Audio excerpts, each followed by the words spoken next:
We're going to talk about leadership today. We're going to talk a little bit about history and the turbulent times that cause leadership. The theme of today's synopsis, both of them, is on leadership. One focuses on business, one focuses more on the political. So for me, I'm doing a history piece. And I've got 348 pages of book to go through, 111 pages of quotes to share, and 4 presidents to talk about. So with that, if you please turn to page 2 in the handout, Leadership in Turbulent Times by Doris Kearns Goodwin. So why is this book worth our time? Well, there's really 3 good reasons, and there's a lot more than the 3, but one is to get a perspective on the political environment in which we live in 2019, and history will help us understand it. 2, to understand the difference between political leadership and business leadership, and we'll see that within the context of this synopsis and with what Randy will talk about in a few minutes. And 3rd, to brush up on U.S. history from the stories at key junctures in the United States histories that our high school history books and teachers rarely, if ever, told us about. So please turn to the very last page, 14. What are some of the lessons and takeaways? The first one is we need to know and learn about the past with analysis help from deep thinkers like Doris Kearns Goodwin and how she looks at this to get the big picture.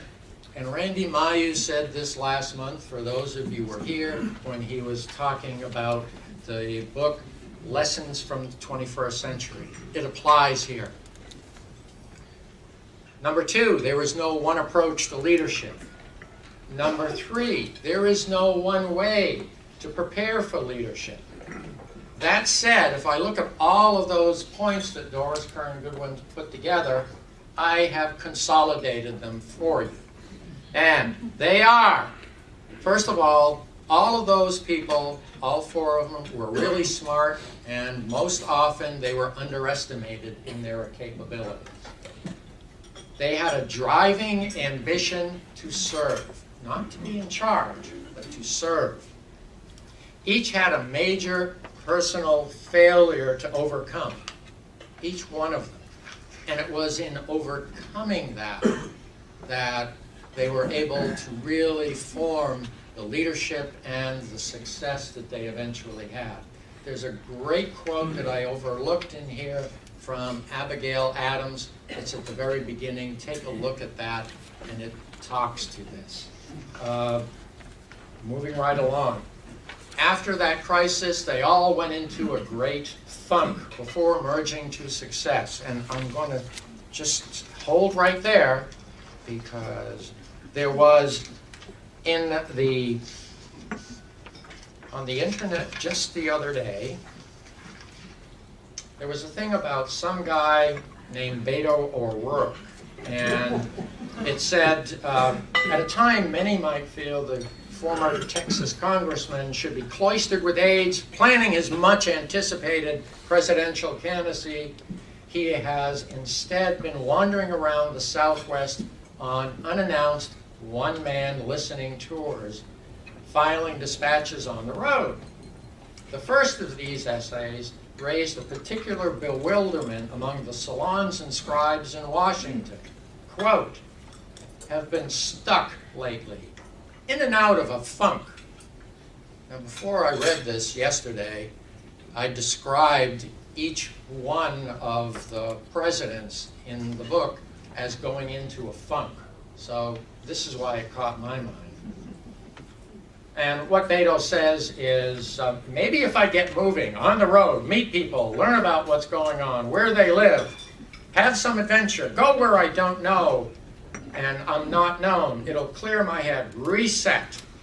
I think new thoughts break out of the loops, and so on.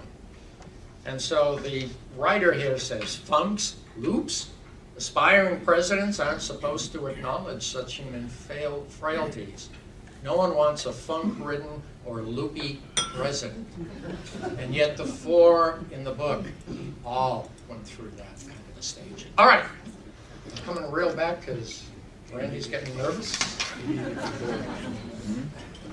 All right, all of these people disliked being number two. They had a wonderful understanding of people, all of that EQ. They were storytellers. They learned about and studied organizations. They were innovators in their craft. Political leadership differs from business leadership. It's about changing societal attitudes versus changing production lines. And it's not as simple as that, but we need to keep that in mind. Howard Schultz should keep that in mind. Not all leaders succeed at all challenges. History is your friend, a liberal arts education has a very important place in today's society. Thank you very much.